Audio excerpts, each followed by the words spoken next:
Channel. आज हम करेंगे क्लास 12 के हिस्ट्री का chapter number 13 Mahatma Gandhi and the nationalist movement. पहले हम इसको फटाफट से रिवाइज करेंगे इस वीडियो में, ठीक है। तो चलिए शुरू करते हैं। सबसे पहले आता है इंट्रोडक्शन। पहले आप लोग बताएं, सब कोई महात्मा गांधी को जानता है, उनका इंट्रोडक्शन देने की ज़रूरत नहीं है कि कैसे उन्होंने हमारे इंडिया को फ्री कराने में हेल्प किया, कितने सारे उन्होंने सत्याग्रह चलाए, कितने सारे मूवमेंट चलाए। ऐसे ही कुछ और लोग भी हैं जिन्होंने अपने अपने देश को नेशन के रूप में बनाया। पहले हमारा जो इंडिया था वो एक नेशन नहीं था, वो अलग अलग प्रोविंसेस में बटा हुआ था, किसी में भी नेशनलिज्म की फीलिंग नहीं थी। तो वो नेशनलिज्म की फीलिंग गांधी जी ने जगाई। ऐसे ही कुछ और थे जैसे कि गैरिबाल्डी, जॉर्ज वॉशिंगटन, हो चिन मिन और महात्मा गांधी। गैरिबाल्डी ने इटली को, जॉर्ज वॉशिंगटन ने अमेरिका को, हो चिन मिन ने वियतनाम को और महात्मा गांधी ने इंडिया को हेल्प की उसकी फ्रीडम दिलाने में, कॉलोनी से फ्रीडम करने में। इन लोगों ने अपने अपने देशों की हेल्प की और इन्होंने एक नेशनलिस्ट की मूवमेंट जो होता है वो जगाया, नेशनलिज्म सबके अंदर जगाया। पहले सब कोई अलग अलग था, ठीक है। अब हम पढ़ते हैं topic number 1, a leader announce himself. अब जैसे कि हम लोग जानते हैं, इस चैप्टर में हम पढ़ेंगे कि कैसे कैसे हमने अपनी फ्रीडम स्ट्रगल को आगे बढ़ाया, कितने कितने मूवमेंट हुए, क्या क्या हुआ और कैसे हमें आज़ादी मिली। तो देखिए, जब 9 जनवरी 1915 को महात्मा गांधी जी रिटर्न आए इंडिया, कहाँ से आए थे? साउथ अफ्रीका से। कितने दिन बाद? 2 डिकेड्स बाद। अब 9 जनवरी को हम NRI डे भी मनाते हैं क्योंकि उस दिन महात्मा गांधी साउथ अफ्रीका से इंडिया वापस आए थे, ठीक है। 2 डिकेड्स के बाद वो इंडिया आए थे। फिर बहुत लोग कहते हैं, जैसे कि चंद्र देवांसन जो है वो कहते हैं कि South Africa is making of Mahatma Gandhi, कि जो साउथ अफ्रीका है वो महात्मा गांधी का बनाया हुआ है। महात्मा गांधी का एक ही मोटिव था, नॉन वायलेंस, जिसको उन्होंने सत्याग्रह कहा, जिससे उन्होंने अपने फ्रीडम मूवमेंट को स्टार्ट किया था साउथ अफ्रीका से। ओके, सत्याग्रह की शुरुआत साउथ अफ्रीका में ही हुई थी। अब आगे देखते हैं। अब हम इसमें एक टाइमलाइन के थ्रू हम पूरा चैप्टर कवर करेंगे कि कहाँ से शुरू हुआ, क्या हुआ, कब हुआ, कैसे हुआ। हम इस टाइमलाइन के थ्रू पूरा चैप्टर हम लोग अपना कवर कर लेंगे, क्योंकि जितने मेन पॉइंट्स यहाँ पे मैंने लिखे हैं पूरा आपका वही समरी चैप्टर है।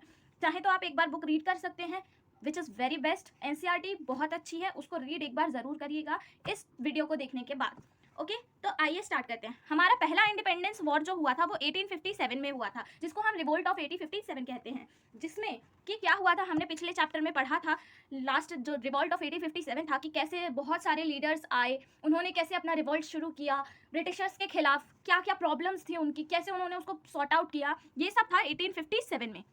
उसके बाद आता है 1893, जब महात्मा गांधी इंडिया छोड़ के गए थे साउथ अफ्रीका अपने किसी वर्क से, ठीक है। उनका जो एक प्रोफेशन है लॉयर का, उस वर्क से वो साउथ अफ्रीका गए थे 1859 में। फिर जब 1905 से 7 तक स्वदेशी मूवमेंट चला था, जिसमें हम डिमांड कर रहे थे होम रूल का, कि हम अपना रूल चाहते हैं ना कि आपका, हम अपने से ही खुद पे गवर्न करना चाहते हैं। तो स्वदेशी मूवमेंट में ये था। उसके बाद आपको पता है कि 1940 से 1918 तक WW1 मतलब वर्ल्ड वॉर चला, पहला वर्ल्ड वॉर चला। तब हम ब्रिटिशर्स के साथ थे वर्ल्ड वॉर फर्स्ट में। उन्होंने हमसे ये प्रॉमिस किया था कि अगर आप वर्ल्ड वॉर फर्स्ट में हमारी हेल्प करेंगे तो हम आपको जल्द ही आज़ादी दे देंगे, ठीक। और फिर यही एक मेन रीज़न भी था ब्रिटिशर्स का गांधी जी को अप्रोच करने का, उनको बढ़ाने का, क्योंकि उन्होंने गांधी जी से बोला था कि अगर आप हमारी हेल्प करेंगे वॉर में तो हम आपको छोड़कर चले जाएंगे जल्द ही।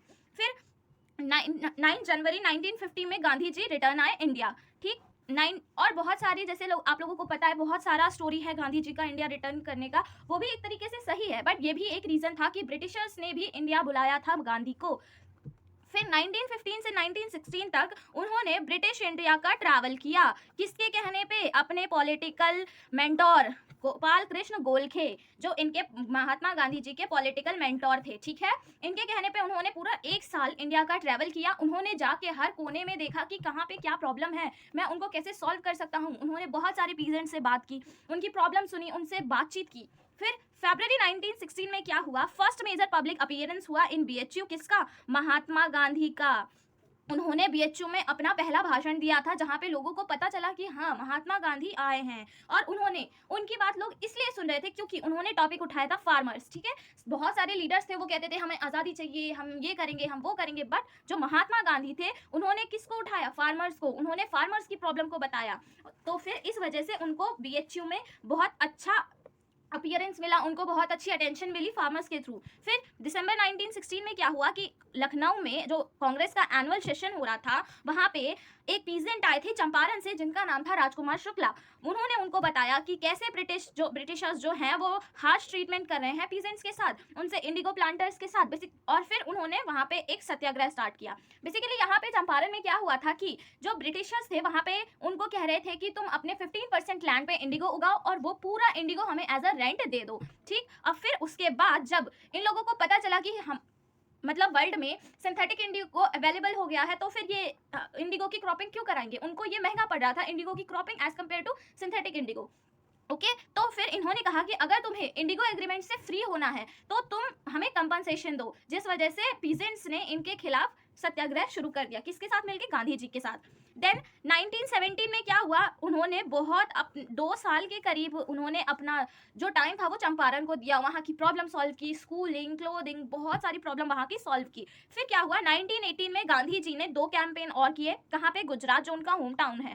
पहला जो था उन्होंने अहमदाबाद में किया और दूसरा जो था उन्होंने खेड़ा में किया। अहमदाबाद में क्या प्रॉब्लम थी कि जो लेबर डिस्प्यूट चल रहा था, demanding for better working condition for a textile mill worker, कि जो गुजरात अहमदाबाद के लेबर्स थे उनसे बहुत ज़्यादा हाई वर्क कराया जा रहा था और उनको उसके अकॉर्डिंग वेजेस भी नहीं दी जा रही थी, जिस वजह से वो लोग वहाँ पे रिवोल्ट के रूप में एक उभर कर आए और फिर गांधी जी के साथ उन्होंने मिलकर सत्याग्रह किया। फिर सेकेंड वॉर जो था वो खेड़ा में हुआ। सेकंड सत्याग्रह जो था वो खेड़ा में हुआ। खेड़ा में किस लिए हुआ कि जब फेल्चर ऑफ द हार्वेस्ट, वहां पे खेड़ा में क्या हुआ था कि हार्वेस्ट जो था वो फेल हो गया था, जो खेती थी वो फेल हो गई थी और जो ब्रिटिशर्स थे वो डिमांड कर रहे थे हमारा रेवेन्यू, कि तुम हमें रेवेन्यू दो। अब भैया जब तुम्हारी खेती खराब हो गई है तो वो रेवेन्यू कहाँ से देंगे, क्या बेचेंगे, कहाँ से लाएंगे पैसा? तो इस वजह से वो लोग खेड़ा में सत्याग्रह चला रहे थे। ठीक है, अब आगे देखते हैं। अब देखिए भैया, अब क्या होता है। अब गांधी जी ने 1916 से 1918 तक बहुत अच्छा चल रहा था उनका सत्याग्रह। अब ये एक स्टोरी की तरह आप इस टॉपिक को लीजिए कि गांधी जी आए, उन्होंने प्रॉब्लम देखी, उनसे रहा नहीं गया, फिर उन्होंने क्या किया, सत्याग्रह शुरू कर दिया। अब जो ये ब्रिटिशर्स हैं इन्होंने विलेन का रोल किया। इन्होंने क्या किया, अब भाई कोई हीरो है, वो अपना एक्शन दिखाया जा रहा है, तो विलन क्या चुप रहेगा? उसको भी तो मौका मिलना चाहिए दिखाने का। तो फिर भैया 1919 में क्या किया उन्होंने, प्रेस सेंसरशिप लगा दिया, रॉलेट एक्ट लगा दिया और डिटेंशन विदाउट ट्रायल कर दिया कि कोई भी न्यूज़पेपर हमारे खिलाफ नहीं लिखेगा और अगर कुछ लिखना होगा तो हमसे पूछ कर लिखेगा और हम किसी को भी जेल में रख सकते हैं, ठीक, बिना उसे रीजन बताए। फिर क्या हुआ, रॉलेट एक्ट शुरू कर दिया कि आप कहीं पर भी गुट नहीं बना सकते, कहीं पे भी इकट्ठा खड़े नहीं हो सकते। किसके थ्रू? सर सिडनी रॉलेट के थ्रू। ठीक है, अब इन्होंने अपना रोल दिखा दिया। फिर क्या हुआ, हीरो को क्या होगा, गुस्सा ही आएगा ना जब विलेन अपना एक्शन दिखाने लगेगा। भाई हीरो क्या चुप बैठेगा? नहीं। फिर क्या हुआ, 1919 में गांधी जी ने अपना रोल स्टार्ट कर दिया, उन्होंने रॉलेट सत्याग्रह स्टार्ट कर दिया। गांधी जी बोले कि भैया तुम बहुत रॉलेट एक्ट लगा रहे हो, अब हमारी बारी है, हम इसके खिलाफ लड़ेंगे, हम इसके खिलाफ खड़े होंगे, सत्याग्रह करेंगे। तो क्या हुआ कि सारे काम उन्होंने बंद कर दिए, सारी दुकानें बंद कर दी, स्कूल बंद हो गए, सारी शराब की दुकानें बंद हो गई और सबने उनको सर्विस देना बंद कर दिया। कहा कि तुम हम पे सेंसरशिप लगाओगे, हाँ इतनी तुम्हारी हिम्मत। तो गांधी जी ने क्या किया, 1919 में रॉलेट सत्याग्रह स्टार्ट कर दिया। फिर भैया अब गुस्सा आ गया ब्रिटिशर्स को, उन्होंने क्या किया, अब कहा अच्छा तुम सत्याग्रह करोगे तो फिर लो। उन्होंने 13 अप्रैल 1919, इसको हम ब्लैक डे भी कहते हैं, ब्लैक डे ऑफ इंडिया। क्यों भैया? क्योंकि इस दिन जलियांवाला बाग मैसेकर हुआ था, सबको पता है। फिर इसको हम ब्लडी क्लाइमैक्स इन अमृतसर कहते हैं। क्या हुआ था इस दिन कि मार्शल लॉ इम्पोज कर दिया गया था, जनरल डायर इसके हेड थे, ठीक। मार्शल लॉ ये हुआ था कि आप कहीं पे भी एक ऑर्गेनाइजेशन नहीं कर सकते, किसी भी चीज़ का समारोह नहीं कर सकते, कुछ नहीं कर सकते, आपको घर में बंद रहना है। किसी को भी 2 से ज़्यादा लोगों को कहीं एक जगह पा लिया तो हम उसको बंद कर देंगे, मार देंगे। तो यही हुआ कि अमृतसर के जलियांवाला बाग में बैसाखी का मेला लगा था। कुछ लोग अपनी ऑर्गेनाइजेशन बना के नेशनलिस्ट मूवमेंट को आगे बढ़ाने के लिए आए थे और ये बात पता चल गई जनरल डायर को। उन्होंने क्या किया कि जो जलियांवाला बाग का एक ही एग्जिट पॉइंट था उसको बंद कर दिया और फिर ओपन फायर कर दी पूरी नेशनलिस्ट मीटिंग पे, जिसमें बच्चे, औरत, बहुत सारे लोग, बुजुर्ग, बहुत सारे लोग की डेथ हो गई। जब एक कमेटी बैठी कि जनरल डायर ने तुमने ऐसा क्यों किया, लोग वहां पे बच्चे थे, बूढ़े थे, औरतें थी, तो जनरल डायर ने कहा कि मैंने ये सिर्फ इसलिए किया कि मैं जो सत्याग्रही हैं उनके अंदर एक डर पैदा कर सकूं कि वो दोबारा से सत्याग्रह स्टार्ट ना कर दें, उनके अंदर डर होना चाहिए, बस इसलिए मैंने ओपन फायर कर दिया। और कम से कम उसमें 400 लोग मरे थे, मरे तो इससे ज़्यादा ही थे बट डेटा के हिसाब से जो हमारी बुक में दिया गया है वो 400 है। ओके, फिर क्या हुआ, गांधी जी को आ गया गुस्सा, भैया तुम तो हमारे पीछे हाथ धो के पड़ गए हो। हाँ, तो 1919 में क्या किया, अब हमारे इंडिया की शुरू से ही एक ही प्रॉब्लम है कि हिंदू मुस्लिम डिस्प्यूट। अब जो ब्रिटिशर्स थे उन्हें भी ये पता चल गया था कि भैया यहाँ पे तो हिंदू मुस्लिम बिल्कुल साथ ही नहीं रहते, यूनिटी नाम की चीज़ ही नहीं है इंडिया में। तो फिर गांधी जी ने क्या किया कि उस समय एक खिलाफत मूवमेंट चल रहा था, ठीक है, खिलाफत मूवमेंट चल रहा था मुस्लिम्स के थ्रू। क्यों चल रहा था? क्योंकि उनके टर्किश जो ऑटोमन एम्पायर था, ऑटोमन एम्पायर के जो हेड थे, उनके खलीफा, उनको टर्किश रूलर कमाल अतुर्क हटा रहे थे, ठीक है। मतलब ऑटोमन एम्पायर को हटाया जा रहा था, वहाँ के खिलाफत को हटा के ये अपना रूल ला रहे थे। तो फिर पूरे वर्ल्ड के मुस्लिम्स ने एक स्टार्ट कर दिया खिलाफत मूवमेंट, और फिर ये मूवमेंट इंडिया में भी स्टार्ट हुआ, जो लीड किया गया अली ब्रदर्स, शौकत अली और मोहम्मद अली के थ्रू, ठीक है, मोहम्मद अली के थ्रू स्टार्ट किया गया। अब गांधी जी को ये आइडिया आया कि ये बेस्ट टाइम है हिंदू मुस्लिम को एक करने का, ठीक है। तो उन्होंने क्या किया कि सोचा, अब मैं तो एनसीएम मतलब नॉन कॉपरेशन मूवमेंट स्टार्ट करने ही वाला हूँ, तो क्यों ना खिलाफत मूवमेंट को भी अपने साथ ले लूँ, उसको भी अपने साथ कर लूँ। तो फिर इन्होंने ये यूनाइट करने के लिए खिलाफत मूवमेंट और नॉन कॉपरेशन एनसीएम को एक साथ कर दिया। फिर 1920 में क्या हुआ कि गांधी जी ने एनसीएम की डिमांड रखी, ठीक है, एनसीएम को स्टार्ट किया, जिसमें क्या था कि हमें बाइकआउट करना था, हमें हर चीज़ से बाइकआउट करना था जो कि हमें ब्रिटिश प्रोवाइड करा रहे थे, army, police, court, legislative council, school, foreign goods, इन सब का हमें बाइकआउट कर देना था, ठीक है। फिर हमने क्या किया था, इसमें हिंदू मुस्लिम की यूनिटी चाहिए थी, एनसीएम के साथ खिलाफत मूवमेंट को मिला के हमने हिंदू मुस्लिम का यूनाइट करना चाहा था, ठीक है। फिर क्या हुआ, 1921 में एनसीएम और खिलाफत को अडॉप्ट कर लिया था। नागपुर सेशन में जो हुआ था कांग्रेस का, उसमें सारे लीडर एग्री हो गए थे कि हम नॉन कॉपरेशन प्लस खिलाफत मूवमेंट चलाएंगे, ठीक। इसमें अब जब एनसीएम स्टार्ट हो गया था, तब क्या हुआ कि 396 स्ट्राइक्स हुई, 6 लाख वर्कर्स आए, और फिर 7 मिलियन डेज का लॉस हुआ, ठीक, वर्किंग डेज का लॉस हुआ, ठीक। जो हिल के ट्राइब थे उन्होंने फॉरेस्ट लॉ को ब्रेक कर दिया, अवध के जो फार्मर थे उन्होंने टैक्स पेमेंट से मना कर दिया, और जो पीजेंट थे वो उनका लोड जो था, लोड उठाते थे, कैरी करते थे, उसको उन्होंने मना कर दिया कि हम तुम्हारा लोड नहीं उठाएंगे। उन जो कुली वगैरह का काम करते थे, जो उन्हें सर्विस देते थे, नाई वगैरह का, धोबी वगैरह का, वो उन्होंने मना कर दिया कि हम तुम्हें सर्विस अब प्रोवाइड नहीं करेंगे। तो इसी में एक अमेरिकन फिलोसोफर थे, जो कि राइटर थे एक, लुइस फिशर, इन्होंने क्या लिखा था अपनी बुक में कि NCM was negative enough to be peaceful but positive enough to be effective. कि जब एनसीएम के बारे में उन्होंने लिखा कि वो पीसफुल के लिए उतना सही नहीं है बट वो इफेक्टिव बहुत है, उसने पूरे ब्रिटिश इंडिया को हिला के रख दिया था। जैसे कि ये लोग कॉपरेट नहीं कर रहे थे, गांधी जी ने भी अपनी एक बुक हिंद स्वराज में बताया कि जब तक हम ब्रिटिशर्स का कॉपरेट करेंगे तब तक ही हम गुलाम रहेंगे, जिस दिन हमने उनका कॉपरेशन बंद कर दिया उस दिन हम आज़ाद हो जाएंगे, ठीक है। आगे देखते हैं कि 1921 तक क्या हुआ था, ब्रिटिश राज हिल गया था, और पहली बार कब हिला था, रिवोल्ट ऑफ 1857, कि जब 1857 का रिवोल्ट हुआ था, तब क्या हुआ था कि उनका पूरा हिल गए थे वो लोग, उन्होंने डिसाइड कर लिया था कि अब तो लग रहा है इनको छोड़ के जाना पड़ेगा। ऐसे ही 1921 में भी क्या हुआ था, नॉन कॉपरेशन मूवमेंट के थ्रू ब्रिटिश राज शेक हो गया था, पूरा हिल चुका था। फिर एट द एंड क्या हुआ कि 1922 फरवरी में चौरी चौरा कांड हो गया, जो कि गोरखपुर में है। इसमें क्या हुआ था कि एक पीसफुल मार्च जा रहा था एक पुलिस स्टेशन के सामने से, तो कहते हैं कि वहाँ पे पुलिस स्टेशन के सामने से वो जा रहा था, तो वहाँ पे उन्होंने फायरिंग कर दी, तो जो सत्याग्राही थे उन्होंने पूरे पुलिस स्टेशन को आग लगा दी, जिसमें 23 अराउंड पुलिस ऑफिसर मर गए थे। जिस वजह से गांधी जी को लगा कि मेरा जो नॉन वायलेंस का मोटिव है, जो नॉन वायलेंस की सीख है, वो पूरी तरीके से नहीं फैली है, अभी ये लोग आज़ादी लेने के लिए तैयार नहीं हैं। फिर क्या हुआ मार्च 1922 में कि कॉल ऑफ एनसीएम उन्होंने कर दिया कि हम बंद कर रहे हैं एनसीएम को। बहुत सारे लीडर, गांधी जी को भी जेल में जाना पड़ा, ठीक, but many people join nationalist movement called Gandhi ji as Mahatma. जिन्होंने नेशनलिस्ट मूवमेंट को ज्वाइन किया था वो गांधी जी को क्या कहने लगे थे, महात्मा कहने लगे थे। क्यों कहने लगे थे, एक तो गांधी जी का एक लीडर एमरजेंस इसलिए हुआ क्योंकि वो उन्हीं की तरह कपड़े पहनते थे, उन्हीं की तरह रहते थे, जो आम लोग थे, आम पीजेंट थे, उन्हीं की तरह बोलते थे। और फिर उन्होंने चरखा को भी प्रमोट किया, जिससे उन्होंने कास्ट बाउंड्री, मेंटल लेबर और मैनुअल लेबर को कम, मतलब बहुत ही ज़्यादा अप्रोच किया, ठीक। कास्ट सिस्टम को उन्होंने डिसएग्री कर दिया, वो कास्ट सिस्टम को नहीं मानते थे, वो कहते थे कि चरखा सब कोई चलाएगा। फिर अब एक टॉपिक और है हमारी बुक में कि गांधी जी के पास कुछ मिराकुलस पावर थी। ये र्यूमर्स फैल रहे थे कि गांधी जी के पास बहुत सारी मिराकुलस पावर है, ठीक है, जिस वजह से उनको डिफरेंट नेम से जाना गया कि गांधी बाबा, गांधी महाराज, महात्मा, सोवेरियर। बहुत लोग तो ये भी कह रहे थे कि ये भगवान के दूत हैं, भगवान ने हमें भेजा है ब्रिटिशर से बचाने के लिए गांधी जी को।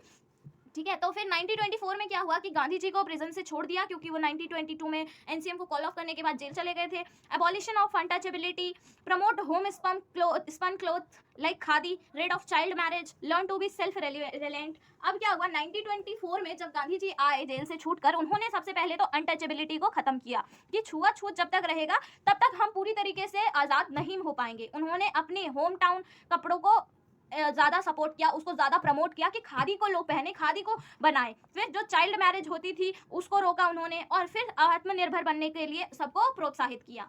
फिर 1928 में क्या होता है, री एंटरिंग इन पॉलिटिक्स। अब जब एनसीएम वाला चौरी चौरा वाला कांड हुआ था तब क्या हुआ, उन्होंने पॉलिटिक्स को त्याग दिया था। फिर 1928 में क्या हुआ कि वो पॉलिटिक्स में आ गए दोबारा से। क्यों? उस समय एक साइमन कमीशन आया था, किस लिए आया था कि वो कॉलोनी को देखने आया था कि हमारी कॉलोनी सही से वर्क कर रही है कि नहीं। तो फिर साइमन गो बैक का नारा आपने सुना ही है कि वो अपोज करने लगे बहुत सारे लीडर्स, और फिर बारदोली सत्याग्रह हुआ। ठीक है। अब 1929 में दिसंबर में लाहौर के एनुअल सेशन में जवाहरलाल नेहरू को प्रेसिडेंट घोषित किया गया और पूर्ण स्वराज की डिमांड रखी गई। ठीक है। किसका प्रेसिडेंट? कांग्रेस का प्रेसिडेंट। ठीक है। और फिर पूर्ण स्वराज की डिमांड रखी गई। 26 जनवरी 1930 को क्या हुआ कि इंडिपेंडेंस डे ऑब्जर्व किया गया, एज इंडिपेंडेंस डे मनाया गया, क्योंकि उस दिन फ्लैग होस्टिंग हुई थी, बहुत सारे पेट्रियोटिक सॉन्ग गाए गए थे। इसीलिए जब हमारा कॉन्स्टिट्यूशन 26 नवंबर 1949 को बन के रेडी हो गया था, तो उसको 26 जनवरी 1950 को अडॉप्ट किया गया, क्योंकि उसको इंडिपेंडेंस डे माना गया। क्यों? क्योंकि हम जब तक अपना कॉन्स्टिट्यूशन नहीं बना लिए, हम उन ब्रिटिश राज के अंडर ही थे। आफ्टर कॉन्स्टिट्यूशन हमें कंप्लीट इंडिपेंडेंस मिल गई थी। ओके। फिर क्या हुआ, 12 मार्च 1930 से लेके 6 अप्रैल 1930 तक सॉल्ट लॉ चला। ब्रिटिशर्स ने क्या किया था कि उन्होंने सॉल्ट लॉ लगा दिया था। ठीक है, कि सॉल्ट पे टैक्स बढ़ा दिया था बहुत ज़्यादा, कोई अपने घर में सॉल्ट नहीं बना सकता था। तो सॉल्ट जो है वो एक छोटे से छोटे और एक बड़े से बड़े इंसान की ज़रूरत है, सबकी बेसिक नीड है, सब कोई खाता है सॉल्ट। ठीक। अब जो बड़े लोग थे वो पे कर पा रहे थे, बट छोटे लोग नहीं पे कर पा रहे थे। ये तो सबका बेसिक है खाने का। तो गांधी जी ने क्या किया, डिसाइड किया कि हम सॉल्ट लॉ को तोड़ेंगे। तो उन्होंने 12 मार्च 1930 को अपने दांडी सत्याग्रह और सॉल्ट मार्च शुरू किया, जिसमें वो 124 माइल चले थे, अपने आश्रम साबरमती से दांडी तक गए थे, और फिर वहां पे उन्होंने सॉल्ट बना के सॉल्ट लॉ को तोड़ा, और यहीं से उन्होंने सिविल डिसोबीडियंस मूवमेंट को स्टार्ट किया। ठीक है, कि इसमें क्या था, मूवमेंट को स्टार्ट किया। इसमें क्या था कि हम किसी भी, अगर ब्लर हो गया है तो मैं ये टॉपिक दोबारा से आप लोगों को समझा देती हूँ कि जो गांधी जी हैं उन्होंने 12 मार्च को दांडी सत्याग्रह स्टार्ट किया था।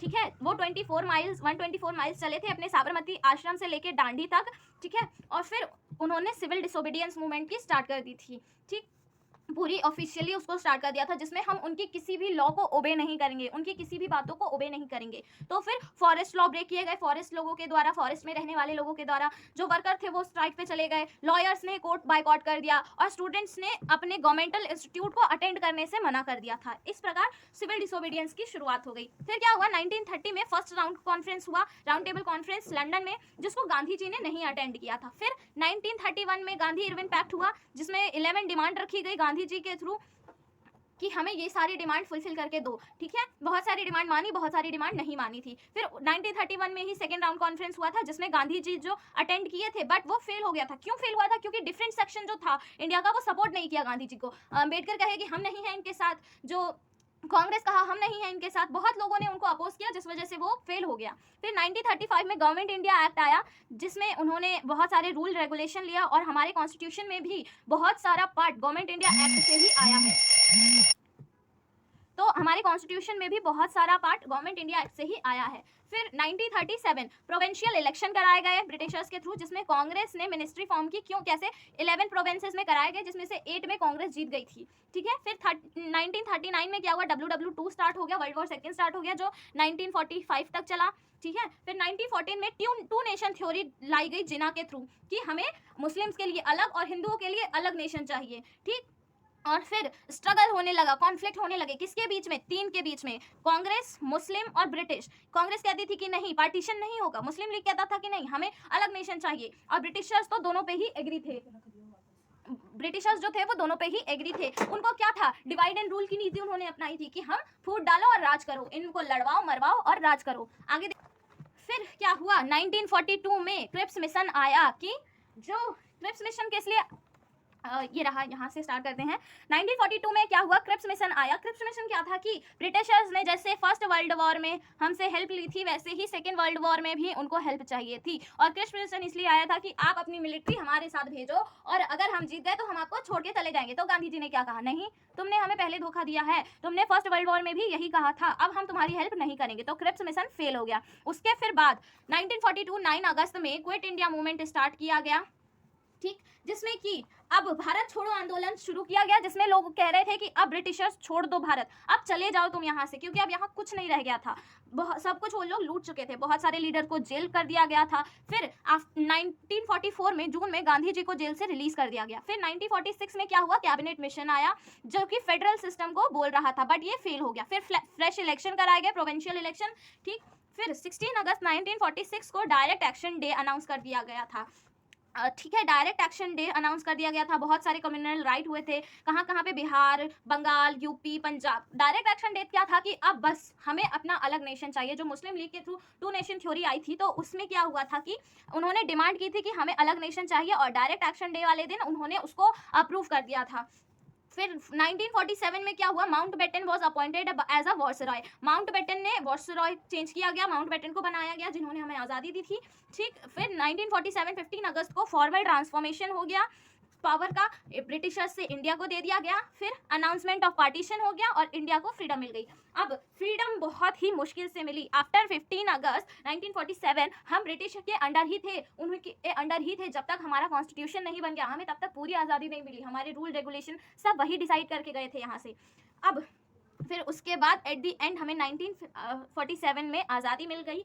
अब इस चैप्टर में हम गांधी जी के बारे में पढ़ रहे हैं, तो हम गांधी जी का भी कुछ देखते हैं। The last heroic day of Gandhi ji. अब 1947 15 अगस्त Gandhi ji was in Calcutta under 24 hour fast. अब जब यहाँ पे लोग आज़ादी मना रहे थे, तब गांधी जी कैलकाटा में फास्ट पे थे 24 घंटे के लिए। क्यों? क्योंकि वहाँ पे कम्युनल राइट शुरू हो गए थे, बिहार, पंजाब, यूपी, बंगाल में राइट शुरू हो गए थे, तो वो कैलकाटा गए थे उन राइट्स को सॉल्व करने के लिए, सॉर्ट आउट करने के लिए। फिर after bringing peace in Bengal he shifted to Delhi, from where he move to Punjab. अब जब वहाँ पे उनका वो पीस हो गया, बंगाल में शांति हो गई, तब उन्होंने क्या सोचा कि अब मैं दिल्ली जाऊंगा, फिर उसके बाद मैं पंजाब में जाके सेटलमेंट करूंगा। तब तक क्या हुआ, 30 जनवरी 1948 को गांधी जी को शूट डेड कर दिया गया। किसके थ्रू? नथुराम गोडसे के थ्रू। हमें कहाँ कहाँ से पता चलता है गांधी जी के बारे में, ठीक, हमें कहाँ कहाँ से पता चलता है गांधी जी के बारे में। पब्लिक वॉइस और प्राइवेट स्क्रिप्ट्स, जो प्राइवेट स्क्रिप्ट्स लिखे जाते थे कांग्रेस सेशन में, उनके थ्रू, पब्लिक के थ्रू, ठीक। Personal letter published by Gandhi ji in his journal Harijan, जो उनका हरिजन नाम से वो लोगों को बुलाते थे, उसमें उन्होंने अपने कुछ लेटर पब्लिश किए थे। गांधी जी थे वो बहुत खुले इंसान थे, वो कोई भी डिसीजन लेते थे तो वो जनता को पता होता था, ठीक। Old letter edited by Nehru ji के थ्रू लिखे गए जो पुराने लेटर्स थे। Fortnightly report by the home department, जो ब्रिटिशर्स के थ्रू लिखे गए रिपोर्ट्स थे उनके थ्रू, और न्यूज़पेपर के थ्रू हमें गांधी जी के बारे में ये सारी सोर्सेज मिली हैं। अब अगर आपको ये वीडियो अच्छी लगी हो तो please like, share and subscribe. कोई भी डाउट हो तो आप बेझिझक मुझे कमेंट कर सकते हैं, मैं उसका रिप्लाई करके उसको ज़रूर सॉल्व करूँगी। और अगर आपको और कुछ भी चाहिए हो मेरे नॉलेज से, अगर आपको बहुत बेनिफिट होता है तो मुझे बहुत अच्छा लगेगा। अगर आपको इसका मोस्ट इंपॉर्टेंट क्वेश्चन चाहिए विद आंसर, तो आप मुझे प्लीज़ कमेंट करिएगा। Thank you.